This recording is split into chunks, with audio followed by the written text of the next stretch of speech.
Work sir ಅಂತ ಹೇಳ್ತೀರಿ, ongoing work crack ಬಂದಿದೆ ಅಂತ ಹೇಳಿದ್ರೆ ನಿಮ್ಮ ಕಾನೂನು ಏನು ಹೇಳುತ್ತೆ? ಇದ್ರಿಗೆ ವರ್ಕ್ ಕಂಪ್ಲೀಷನ್ನೇ ಆಗಿಲ್ಲ ಅಂತ ನೀವು ಹೇಳ್ತಾ ಇದ್ದೀರಿ. ಆನ್ಗೋಯಿಂಗ್ ಅಂದರೆ ಕಂಪ್ಲೀಷನ್ ಆಗದೆ ಇರೋ ವರ್ಕ್ ಕ್ರ್ಯಾಕ್ ಬಂದಿದೆ ಅಂದರೆ, ಕಂಪ್ಲೀಷನ್ ಆಗದೆ ಇರೋ ವರ್ಕ್ ಕ್ರ್ಯಾಕ್ ಬಂದಿದೆ ಅಂದರೆ ನೀವೇನು ಮಾಡಬೇಕು? ಫಸ್ಟು ಕಾಂಟ್ರಾಕ್ಟರ್ನ ಬ್ಲಾಕ್ ಲಿಸ್ಟಲ್ಲಿ ಇಡಬೇಕು. ಕಾಂಕ್ರೀಟ್ ಇದು ಇಡ್ಬೇಕು ತಾನೆ? ಕಾನೂನು ಏನು ಹೇಳುತ್ತೆ? ಬ್ಲಾಕ್ ಲಿಸ್ಟಲ್ಲಿ ಇಡಿ.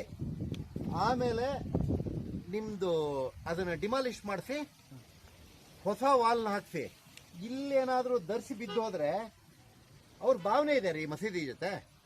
ಮಸೀದಿ ಹೋಗೋದು ಮಾತ್ರ ಅಲ್ಲ, ಇದು ಎಲ್ಲಿ ತನಕ ಹೋಗುತ್ತೆ ಅಂದರೆ ಆ ಕೆಳಗಡೆ ಇದಾರಲ್ಲ ಅವರೆಲ್ಲ ಸತ್ತೋಗ್ತಾರೆ. ಅವರು ಆ ಕೆಳಗಡೆ ಇರೋ ಅಲ್ಲಿದಾರಲ್ಲ ಅವ್ರು ಎಲ್ಲರೂ ಸತ್ತೋಗ್ತಾರೆ. ಈಗ ನೀವು ಮಾಡಿರೋ ಕೆಲಸ ಶೃಂಗೇರಿಯಲ್ಲಿ ನಡೀತಿರೋದೆ ಎಲ್ಲೋ ಸರ್ಕಾರಿ ಜಾಗದಲ್ಲಿ ಮಣ್ಣು ತೆಗೆಯೋದು, ಇನ್ನೊಂದು ಸರ್ಕಾರಿ ಜಾಗಕ್ಕೆ ತಂದು ತುಂಬೋದು.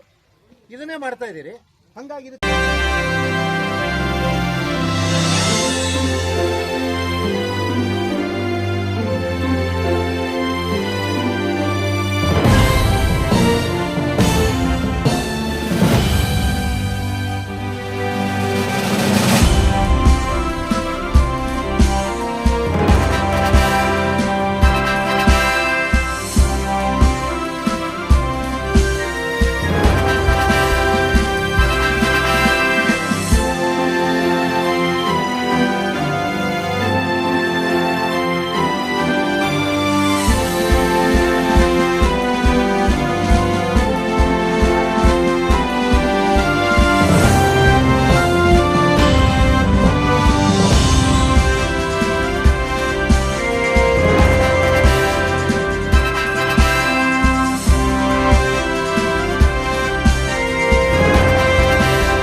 ವಿಡಿಯೋ ನೋಡಿದ್ದಕ್ಕೆ ಧನ್ಯವಾದಗಳು.